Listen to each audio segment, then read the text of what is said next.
नमस्कार दोस्तों, मैं विकास। और मैं निधि।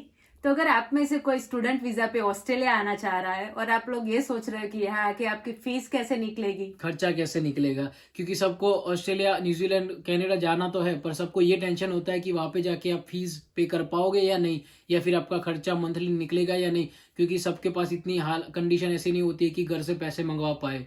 तो टेंशन मत लीजिए, ये वीडियो आपके लिए ही है। तो जब आप स्टार्टिंग में यहाँ पे आते हो तो अपने माइंड में ऐसा ही रखना है, क्योंकि यहाँ पे स्टार्टिंग में आके सबको कोई भी जॉब करनी पड़ सकती है। तो ये अपने माइंड में रखना है कि आपको कोई भी मुश्किल जॉब भी करनी पड़ सकती है। जरूरी नहीं है कि आप करोगे ही, पर आपको माइंड से प्रिपेयर होके आना है कि कोई भी जॉब करनी पड़ सकती है। तो आपको कोई भी जॉब करने के लिए रेडी रहना पड़ेगा। तो अब अगर हम बात करें कि बेसिक पे रेट यहाँ पे ऑस्ट्रेलिया में क्या है, पहले $21 अराउंड समथिंग था, पर अब $23.23 हो गया है पर आवर। और अभी 1 जुलाई 2023 से रिस्ट्रिक्शन भी आ जाएगा वर्किंग आवर्स पे, क्योंकि पहले कोविड के टाइम पे इन लोगों ने अनलिमिटेड वर्किंग राइट्स दिए थे स्टूडेंट को, बट अब आपके पास सिर्फ 24 आवर पर फोर्टनाइट वर्किंग राइट्स हो गए।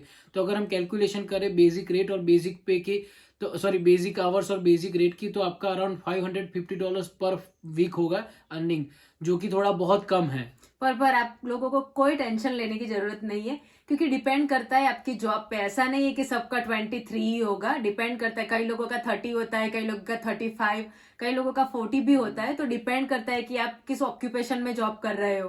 पर अभी इस वीडियो के लिए सिर्फ हम आपके बेसिक पे रेट और बेसिक वर्किंग आवर्स के बारे में बात करेंगे। तो अगर आप बेसिक पे और बेसिक वर्किंग आवर्स गिनोगे तो 550 के हिसाब से आपके $2200 पर मंथ तक हो सकता है आपका अर्निंग। और उसके सामने हम अगर खर्चे गिनने जाए तो आपका रेंट हो सकता है अराउंड $600 to $1000, क्योंकि ऐसा होता है कि आप किसी के पास शेयरिंग में रह रहे हो, एक रूम में 2 लोग रह रहे हो, तो आपका सिर्फ अराउंड 150 तक रेंट हो सकता है, तो 600 हुआ सिर्फ मंथली।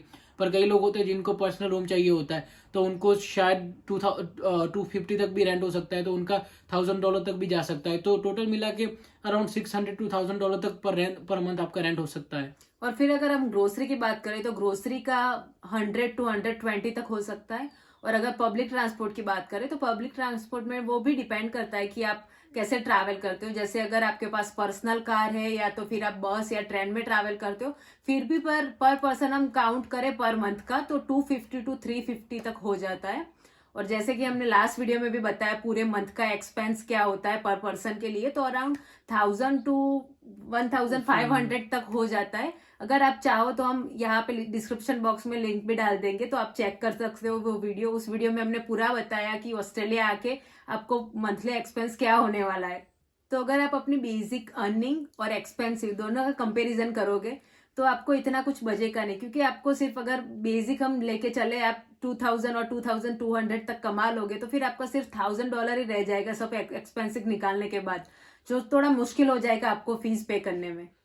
पर ऐसा नहीं है, क्योंकि यहाँ पे ऐसा होता है कि सेमेस्टर खत्म होने के बाद आपके पास वैकेशन का टाइम आता है। सारे सेमेस्टर के लिए नहीं होता है, अलग अलग इंटेक के लिए अलग अलग होता है।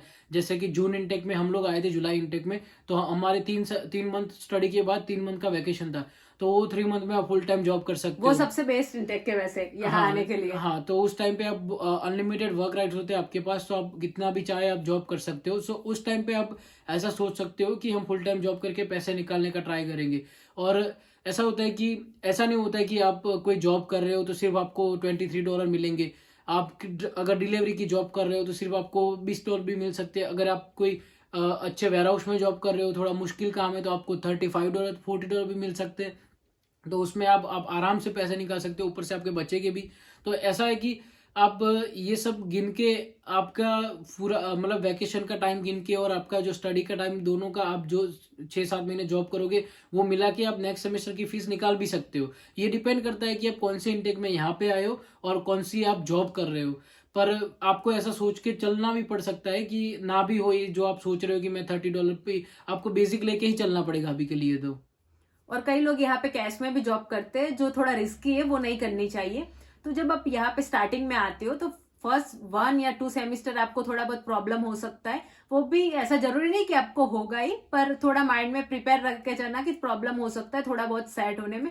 पर जब आप एक बार सेट हो जाओगे फिर इतनी कोई मुश्किल ही नहीं आएगी, फिर तो सब स्मूथली जाएगा। फीस पे करना और सब तो हाँ पहले 2 सेमेस्टर के फीस पे करनी थोड़ा बहुत मुश्किल होए। हाँ, तो अगर आप हस्टलर हो, आपको लगता है कि आप कुछ भी करके कुछ भी कर लोगे, कोई भी जॉब कर लोगे, तो आपको कोई प्रॉब्लम नहीं होगी। आप यहाँ पे आके अपनी फीस निकाल मतलब मैक्सिमम निकाल सकते हो। ऐसा नहीं कि आप 100% निकालोगे, पर आप 70-80% तक पहुंच सकते हो।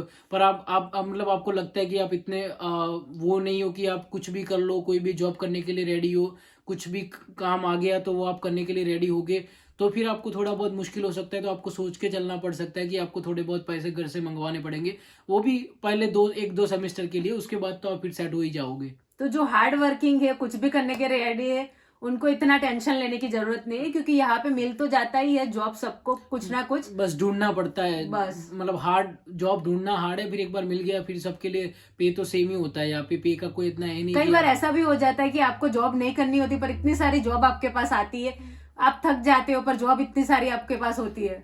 तो जॉब्स मिलना इतना मुश्किल नहीं है। पर आपको हमको मतलब वहां से आ रहे तो बेसिक सोच के तो आना ही पड़ेगा कि अगर ना मिली तो फिर क्या होगा। तो ये बेसिक जो हमने बताया आपको, उतना ही आपका अराउंड $1000 तक आप बचा पाओगे।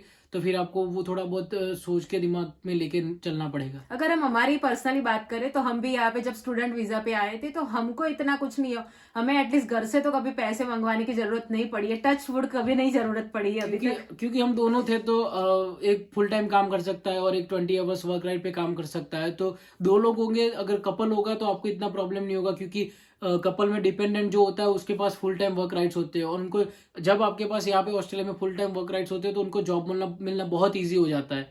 तो अगर आपके एक के पास भी जॉब अच्छी हुई तो दूसरे को फिर इतना प्रॉब्लम नहीं होगा ढूंढने में, क्योंकि आप टेंशन फ्री रह के फिर जॉब ढूंढोगे। पर स्टार्टिंग में जब आता है तो सबको टेंशन होता ही है।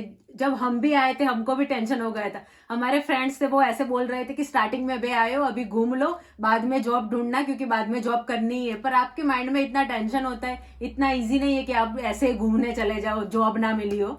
तो सबको टेंशन होता है, नॉर्मल है, इतना कुछ बड़ी बात तो नहीं। जैसे कि हमने ये वीडियो में आपको बताया, वो सारी चीजें आप कैलकुलेट करके अपने हिसाब से वहां बैठे बैठे गिन सकते हो कि यहाँ ऑस्ट्रेलिया आके आपको क्या करना पड़ेगा, कैसे करना पड़ेगा। तो अगर आपको ये वीडियो अच्छा लगा तो लाइक करो, शेयर करो और सब्सक्राइब करो। तो मिलते हैं फिर किसी और वीडियो में, तब तक के लिए बाय बाय।